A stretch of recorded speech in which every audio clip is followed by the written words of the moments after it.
Now, Michael Grimm is a fascinating dude. He is a former FBI agent. He was also brought up on 20-count indictment, which he said, of course, I'm totally innocent. I don't know what you guys are talking about, man. I never did any of that. Tax evasion for a restaurant he ran in New York called Healthalicious.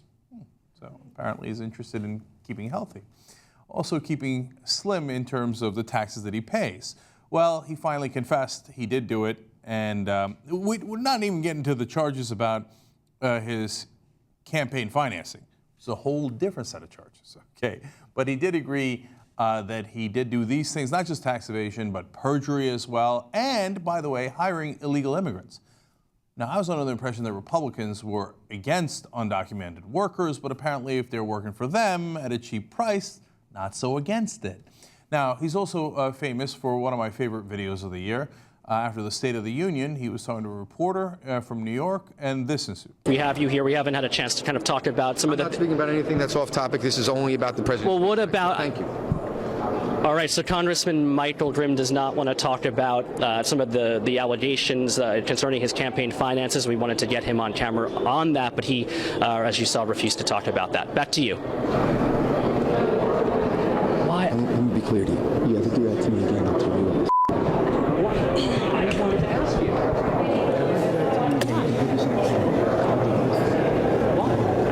Why? It's a valid question.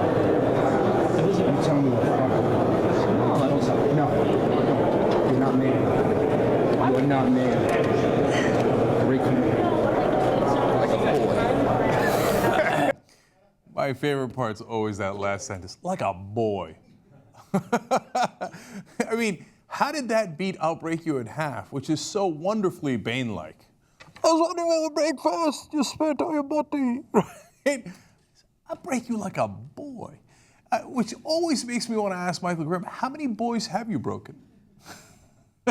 Well, we now know how many laws he's broken, and it's quite a significant number. Now, just a couple of days ago, he confessed. Let's watch that. I made some very big mistakes.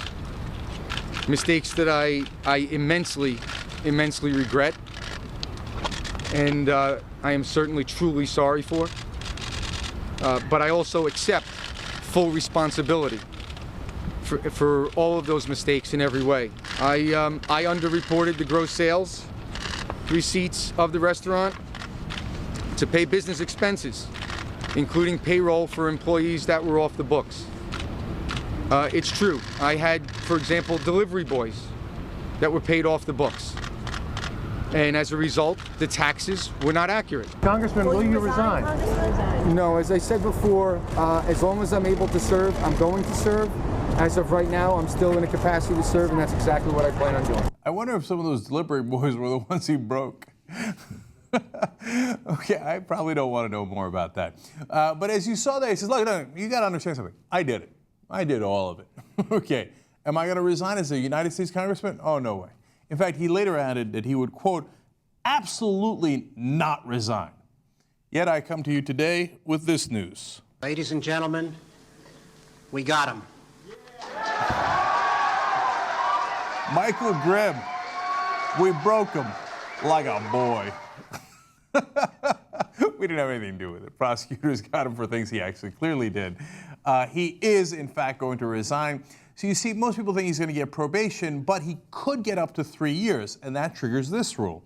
House rules dictate that a member convicted of a crime for which a prison sentence of 2 years or more may be imposed should not participate in committee meetings or vote on the floor until winning re-election. So he couldn't vote at all and serve out his term. He just got re-elected. Staten Island, you must be so proud. And in fact, the guy who's thinking of replacing him is the district attorney who just couldn't get an indictment on the Eric Garner case. Golly gee, I couldn't indict the cop. So Donovan is thinking of replacing Grimm. They got a great set of Republicans in Staten Island.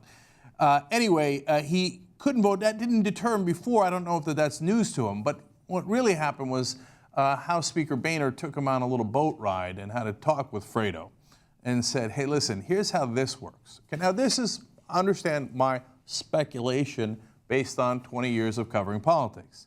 Look, you play ball and you leave because you're an embarrassment to the Republican Party, and you can't even vote while you're here, right, or attend committee hearings, and you'll get a nice lobbying job. That's how we take care of our own. If If you don't play ball and you continue to be an embarrassment for us and you continue to stay in office, well, all your lovely perks that you were going to get once you resigned, gone, thrown off a balcony, okay? So once you get that talk, all of a sudden, you know, the indictment didn't deter him, the convictions didn't deter him, nothing deterred him. You get that, oh, right, the money, that's why I was here, right.